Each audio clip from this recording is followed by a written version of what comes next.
આપકી અદાલતમાં રાની મુખર્જી પર આરોપ છે કે એ વધારે રડે છે.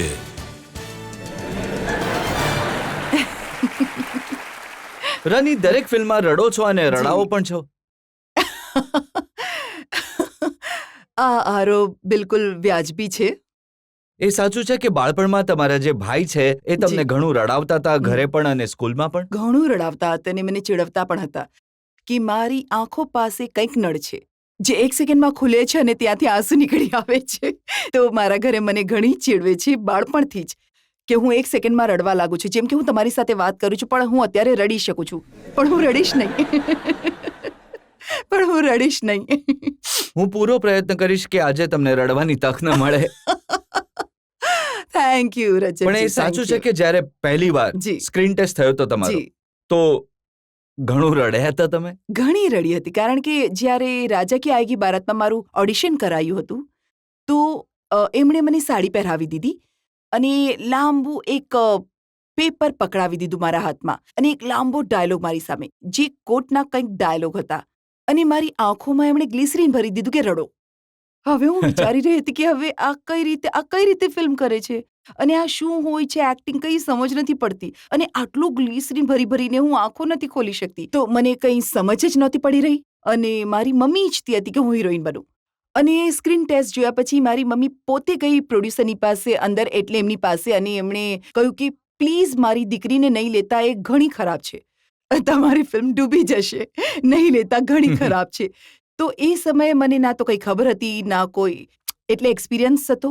I was just 16 year old. તો એ સમયે કોટના ડાયલોગ અને આંખોમાં ગ્લિસરીન નાખી રડવા કહ્યું તો હું નેચરલ એક્ટ્રેસ છું, તો રડવાનું તો મને નેચરલી આવડે છે. હું તમારા ફાધર રામ મુખર્જી એમનો એક ઇન્ટરવ્યુ વાંચી રહ્યો હતો, તો એમાં એમણે કહ્યું કે જ્યારે તમારી પહેલી ફિલ્મ જોવા ગયા તો એ રડવા લાગ્યા. અને એમની સાથે કોઈ માણસ બેઠો હતો ફ્રન્ટ રોમાં, એમણે કહ્યું આ ડોસો રડવા આવ્યો છે કે શું?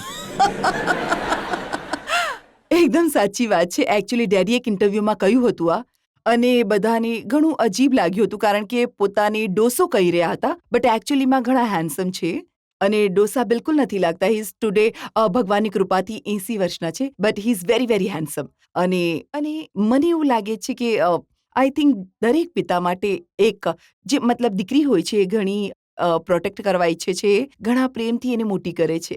અને આ સમય હતો જ્યારે ડેડીનું 2nd બાયપાસ ઓપરેશન થયું હતું અને એમણે ઇન્સિસ્ટ કર્યું હતું કે હું સીધો આઈસીયુથી નીકળીશ જ્યારે ઘરે જવા માટે, તો હું પહેલાં ગેટી ગેલેક્સી જઈશ અને તારું પિક્ચર જોઈશ.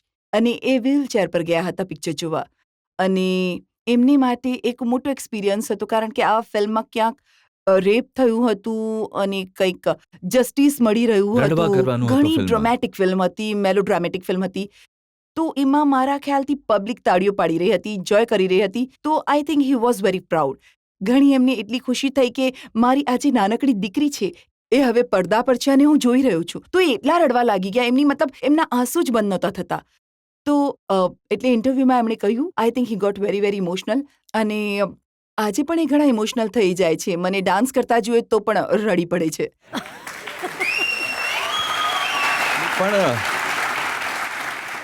તમારા કરિયરમાં કદાચ રડવાનું જ લખ્યું છે. પહેલી ફિલ્મમાં તમે રડ્યા, બીજી ફિલ્મ વિશે શાહરૂખ ખાને કહ્યું કે કુછ કુછ હોતા હૈ માં, એમણે રેકમેન્ડ કર્યા હતા તમને. જી.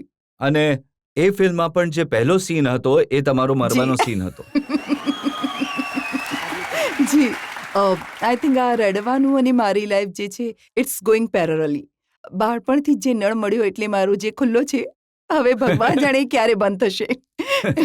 બટ મારા ખ્યાલથી રડવાનું ઘણું સારું, મને એકચ્યુઅલી રડવાનું ઘણું સારું લાગે છે. લોકોને ઘણું વિચિત્ર લાગશે પણ આમ રડવાથી એવું લાગે છે જાણે દિલનું બધું હલકું થઈ ગયું.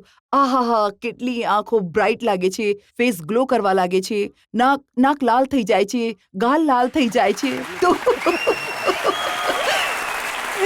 તો મને એવું લાગે છે કે રડવું જોઈએ, ઘણી સારી વાત છે. પણ રડવાનું તો ઠીક છે, પણ રડાવવું તમારી ફિલ્મો જોઈને કભી ખુશી કભી ગમ. જી. ચોરી ચોરી ચુપકે ચુપકેમાં આખી ફિલ્મમાં રડવાનું હતું અને એ જોઈને દર્શક પણ ઘણું રડ્યા હતા. જી. જી એવું છે કે અમે હંમેશા એઝ એન એક્ટર ઈચ્છીએ છીએ કે દર્શકોને અમે મૂવ કરી શકીએ, એટલે કે રડવાના સીનમાં એમને રડવું આવી જાય, હસવાના સીનમાં એમને હસવું આવે. અને ઘણા લોકોએ કહ્યું કે રાની તું રડે સારું છે. હવે મને ખબર નથી કે કોમ્પ્લિમેન્ટ છે કે કે છે કે તું રડે છે સારું. Thank you. સૌથી વધારે તમે રડાવ્યા ફિલ્મ બ્લેકમાં. જી. ઉત્કૃષ્ટ પરફોર્મન્સ હતું જી તમારું. જી thank you thank you thank you. પણ આ જે પ્રોડ્યુસર્સ છે, ડાયરેક્ટર્સ છે, એ તમને આ રડાવા વાળા જ રોલ કેમ આપે છે? કોઈ ફિલ્મમાં મરવાનો રોલ, કોઈ ફિલ્મમાં રડાવાનો રોલ. તમે ઠીકઠાક છો, એવું શું કર્યું છે તમે?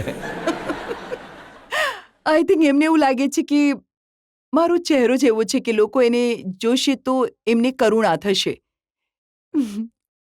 એટલે એવું લાગે છે કે રાની રડશે તો અમે પણ રડીશું. પબ્લિક તો નથી ઈચ્છતી તમે રડો. એટલે જ હું અહીંયા લઈને આવી રહી છું, જેથી બધા હસે. બધા અહીંયા કહે અને હસે. બધા માટે અહીંયા છે.